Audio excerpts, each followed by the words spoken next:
Taong 2013, nang magkasama sa isang short film made for YouTube, sina Jam, Mitch at Neo, hindi man naging super close, ay itinuring naman nila ang isa't isa bilang magkakaibigan. Last year, habang nasa banig ng karamdaman si Jam, naimbitahan naman sina Neo at Mitch na lumabas sa isang episode ng weekend series na Maynila. Walang naging issue sa closeness ng dalawa until Jam's death last month. May lumabas kasing isang litrato kung saan magkasama sina Mitch at Neo. Dito na lumutang ang chismis na may namumuong relasyon ng dalawa. Yung picture na pinost nila is yung picture namin sa Hikers, which is charity event na nag-perform ako at nag-perform siya. Natatawa ako kasi halos lahat ng mga tao, yun paulit-ulit na pinopost. Paulit-ulit din naman namin sinabi o ng ibang mga tao na, no, alam namin yan, lahat na nagpunta dun sa event na yun, alam namin na nag-perform lang silang dalawa.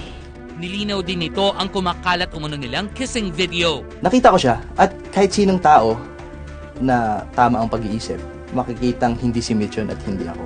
Di yun. Actually, hindi siya scandal. Isa po siyang video sa YouTube kung parang how to wake up your girlfriend. Sa kabila ng mga paliwanag, hindi pa rin tinatantanan ng Jamich fans si Neo. Maging si Mitch ay pinundirya na rin ng mga ito. Threats. May mga nagtitreat sa akin, mga death threats. It's like, babarilin daw ako sa ulo. Mga ganun. Mag-ingat ka, meron namang iba. Mag-ingat ka pag nakita kita, sasapakin kita. Po, sa gig mo, babatuin kita ng itlog.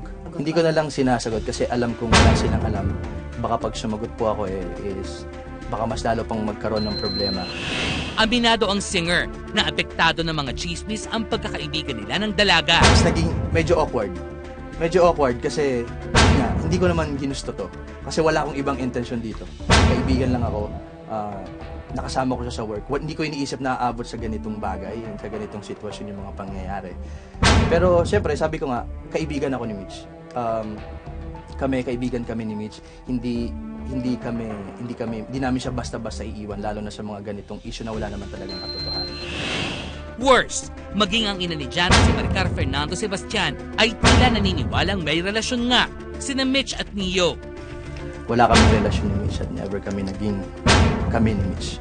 Sa mga Jamich family, gusto kong sabihin sa inyo na walang ni Mitch. Hindi kami ni Mitch at hindi naging kami ni Mitch. Sana suportahan nyo lang siya. Kailangan niya kayo ngayon. Kailangan niya ng suporta nyo. Kailangan niya ng pagtiwala nyo at pag-intindi sa kanya. Kailangan niya ng pagmamahal nyo. Kay Mitch, alam ko may hindi basta-basta yung pinagdadaanan mo, mabigat. Magdasal at ipaubayan na lang natin sa Diyos kung ano man yung mga nangyayari. Lalabas din yung katotohanan.